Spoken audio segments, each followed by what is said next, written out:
What's up, everybody? This is Christoforou from the Duran, and today we're going to be talking about a Department of Defense whistleblower that confirms the entire Russia-Trump collusion story was a complete setup.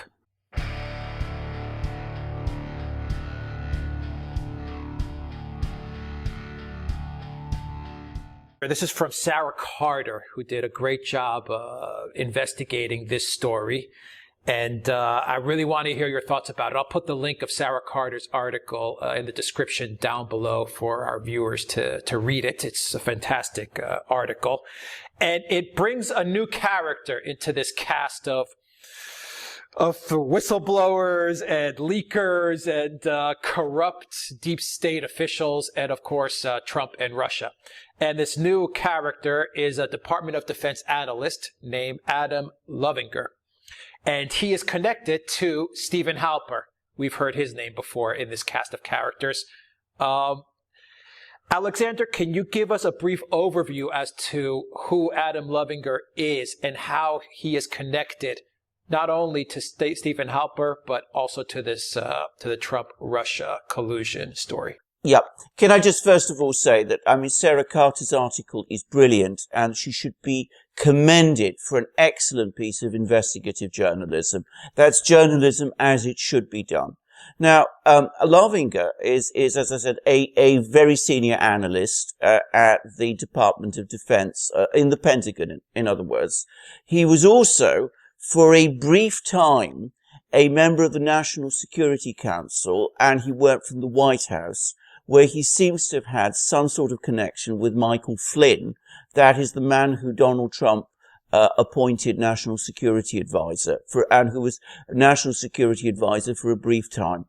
But Lovinger seems to be a very capable and, frankly, very reliable man. Now, what he picked up, and it is extremely interesting, is that very large payments were being made to this very interesting and very mysterious 73-year-old professor at Cambridge University in England, who is a man, Steven Halpern, who is American and who has had a very, very long history with the U.S. intelligence community. Now, he seems to have had some kind of, he seems to have done some sort of work for the U.S. intelligence community at the time of the Carter administration. So he goes back all the way to the 1970s. But the key point about him, the thing that is really important about him in connection with the Russiagate story, is that he was used by the FBI to carry out, he's referred to as an informer, but actually carry out what looked like provocation tactics with two Trump campaign associates. One is Carter Page, this rather strange businessman who was a foreign policy advisor to Donald Trump and who was the subject of all those extraordinary FISA warrants, which it is now known were based on the Christopher Steele's Trump dossier, and we now know that those FISA warrants were completely without foundation. The other is this other junior aide, George Papadopoulos, who did have some sort of, it seems, entirely above board contacts with the Valdai Forum, which is a Russian organization loosely connected with the foreign ministry, and Papadopoulos seems to have been trying to set up some sort of a meeting between Putin and Trump before the election took place, but no suggestion that he was doing anything illegal. Anyway, Halpern was involved in all of this. He was being paid large amounts of money, it turns out, to do all of these things. He was being paid large amounts of money generally, and it's not at all clear why. And he seems to have been doing diplomatic activity of a sort for the US government in India, completely unexplained. Remember, this is not somebody who was an official of the US government, or at least not formally an official of the US government. And he also seems to have been paid large amounts of money whilst maintaining very close contacts with officials or former officials of the Russian intelligence agencies who were coming along and who were holding joint seminars with him at Cambridge University to discuss various intelligence-related issues. And last but not least, he seems to have had some sort of connections with a very important Russian businessman who was running some sort of a publicity website, which British intelligence seems to have considered was a front for some sort of Russian intelligence organizations. Now, all this is incredibly murky, but the thing to hold on to about all of this is that it's clear. One thing is clear. Halpern was being paid large amounts of money, more than one can be certain of on the basis of the activities that we know about. He was being paid this money by the US intelligence and by the deep state and by the Pentagon. And as I said, he was engaging in provocation tactics well before the election with Carter Page and with George Papadopoulos. He was trying basically seems to have been trying to incite them into some sort of activities which would be used to try to construct this Russiagate collusion case, alleging that the Russians were involved in some sort of collusion with the Trump campaign. And I'm afraid you are absolutely right. On the strength of what he was doing, it does seem very likely that this whole collusion narrative was largely constructed and that Halpern played the key role in doing it. Yeah, it's incredible because this guy, Al Halper, and we've talked about him before in other videos, he got $1 million from the Pentagon to write Defense Department foreign policy reports. Yeah.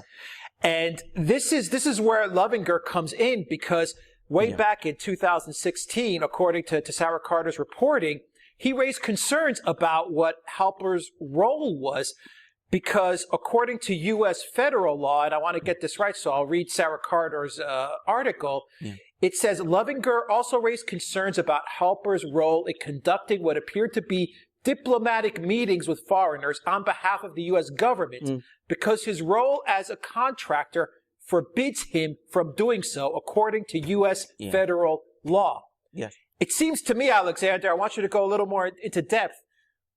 Halper had all of this set up. He was part of setting up Trump for the Russia collusion stuff. Way back in 2016, this guy Lovinger started to smell something was a little off. He was sniffing it out, and he got his life ruined by the Pentagon. I mean, he got demoted, he got pay cuts, everything. Right. I mean, the key to this story is to follow the money. And that's where Lovinger comes into play, because that's what he detected. This man, Halper, was supposed to be doing research. And Lovinger says, look at what we're paying him. It is not consistent with him doing research. He's obviously doing much more than this. What exactly is he doing? He's getting mixed up with Russian intelligence officers. He's doing diplomatic work for us in India. And it turns out that he's having all these surreptitious contacts with Carter Page and with George Papadopoulos. And they, as I said, look like provocations. And what was the reaction of Lovinger's superiors? Did they investigate all of this? Did they say, gosh, crimes have been committed here? Federal law has been broken? Maybe we should research this or look into this. What they did was they immediately demoted Lovinger, and now he is at risk of losing his job, and he's having his security clearance taken from him, and he's in a very difficult and perilous position for doing no more than what he should have done, which was report these very serious issues. And what makes it even more extraordinary is that the authorities, the Pentagon, Lovinger's superiors, are not saying what he did, which was wrong, in order to be demoted and to have his security clearance taken from him. So all this strengthens the impression that Halper was doing some extremely, shall we say, dodgy things, and that something very illicit was going on. Can I just make a further observation? Here we have more evidence of bad things going on with the deep state during the 2016 election involving the Trump campaign. Now, this is actual evidence. This is evidence you can touch. This is things you can see. This is not, things you can argue about or dispute about. This is real evidence, and it's not being investigated. Instead, we have a continuing investigation which is looking into supposed collusion between the Trump campaign and the Russians, which is coming up with nothing. And this has gone on for 2 years, and it is still going on. And we have prosecutions of Paul Manafort and of Michael Cohen and of all sorts of other people, and headlines in the newspapers which are completely unrelated to any collusion. And whilst all that is going on, as I said, these very serious issues of federal laws being broken by the US authorities, it seems, themselves, are not being looked at.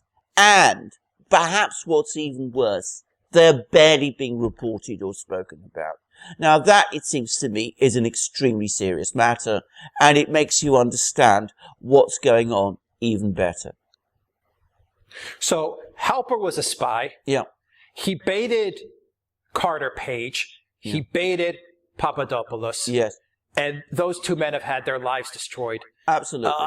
Adam Lovinger found out about misconduct and $1 million paycheck to write foreign policy papers handed out to Halper in the Pentagon, not the DOJ, not the FBI, in the Pentagon. He had his life destroyed. Absolutely. Who is this Halper guy, and is he not only a spy for the U.S., Sara Carter's article also says that he had prominent Russians in Cambridge co-teaching during his courses that he was giving. So he had connections, obviously, with some pretty high-up Kremlin officials. So what's his connection to Russia? And more importantly, you're in the UK. You have an understanding of this. What's his connection to the British government? Because he obviously was buddy-buddy with Christopher Steele. Christopher Steele was a former MI6 agent, and Halper's sitting in Cambridge. He's speaking with Steele. He's working. He's putting together this dossier. This Halper guy, this guy gets around. Oh, he gets around to an extraordinary degree. And as I said, he's got a long history behind him, extending all the way back to the 1970s. So, you ask me, who is this guy? I would love to know. I mean, he seems to be an absolutely pivotal person in this whole story. I mean, he's somebody you really want to know more about, an awful lot more about.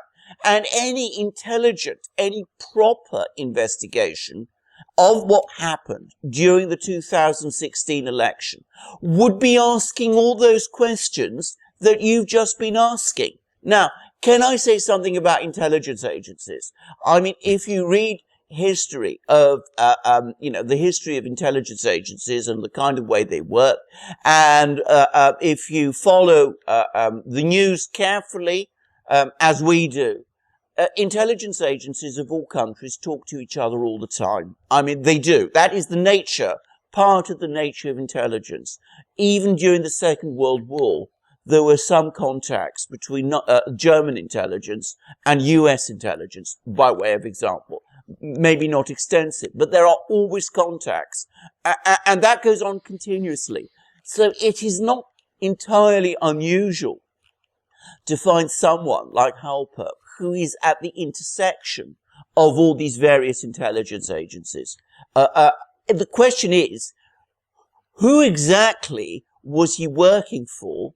I mean, I say that. I mean, I've no doubt he was working for the US ultimately, but when you see this big cast of characters, when you see people like Christopher Steele involved, when you see Richard Dearlove, the former head of MI6, he's referred to as well in Sara Carter's article, that MI6 being, of course, British intelligence. When you see former Russian intelligence officials coming along and holding conferences with Halper jointly together, when you see all of this, one gets a sense here that there is something really very interesting and very remarkable going on, and that this person is actually a pretty big league spy and somebody who is playing quite a major role behind the scenes in all sorts of international politics and international espionage on behalf of the United States. And that is why he's being paid all this money. Now, that might not be entirely wrong, but we should be told about it. It's, given what has happened in 2016, given the way in which there's been this huge crisis in the United States around Russiagate, we ought to have all this explained to us now. Can I make a further point about Halper? You will of course remember that very recently we did together another program in which we spoke about this extraordinary New York Times article which has just appeared about the alleged Russian moles in the Kremlin who've now gone silent and whom the CIA is so concerned about. Well, the interesting thing about that New York Times article is that it contains a long complaint about the fact that Halper was exposed as a result of all the activities that were going on in Russiagate. So he is somebody is very, very anxious to protect and whose activities somebody is very anxious to conceal. That is very clear to me. And if you want me if you want me to say who I think has the answers to these questions, I think it's two people first and foremost. I think it's Brennan, the former head of the CIA, and I think it's Clapper, who was the former director of national intelligence.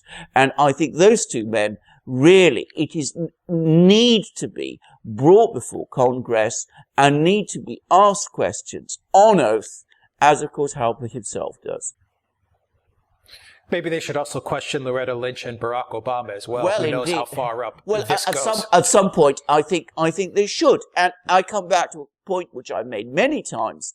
It's absolutely essential, in my opinion, that a special counsel be appointed to look into all of this, because this seems to have been the most extraordinary presidential election in American history. There's never been anything like it. I mean, Watergate is a nothing compared to this. The famous contested election of 1876 is a picnic compared to this. What we're seeing, what we're getting is this sense of huge activity by various intelligence agencies behind the scenes, all of them trying to manipulate and control what was going on.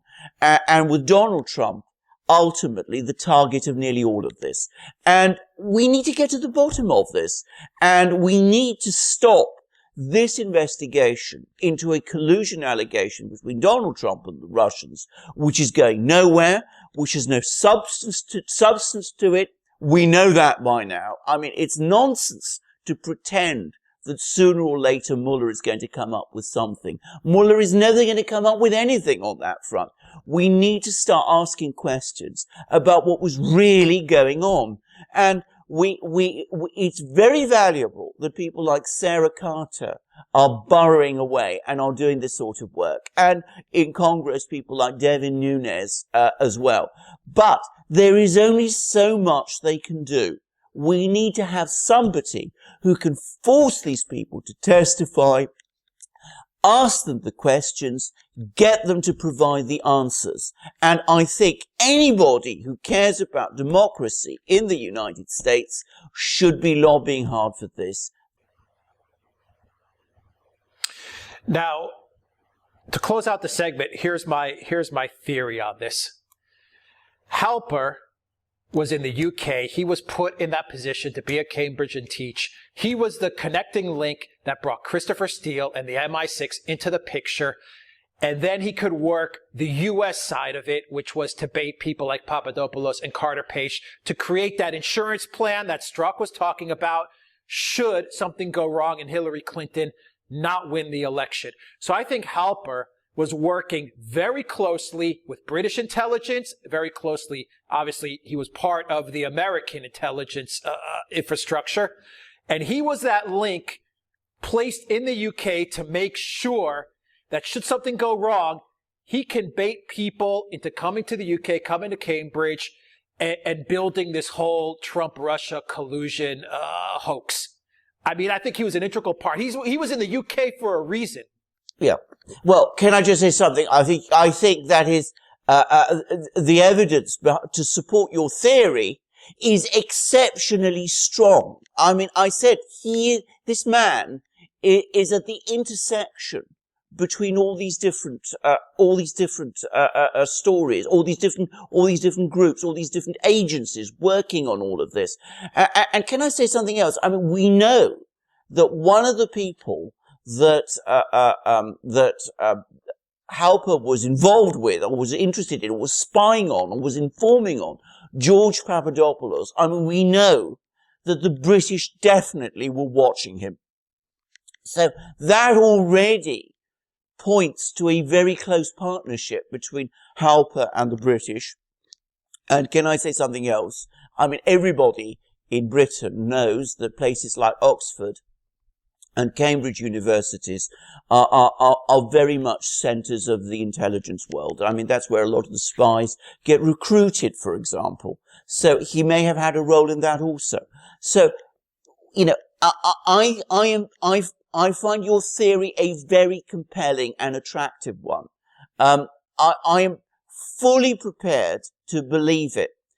But we need proof. We need somebody to go there and pull this all together and get the truth out. And I think, can I just say something? I mean, we've got to a situation now where we're past the point, it seems to me, where the intelligence agencies can argue that they have the right to protect their secrets.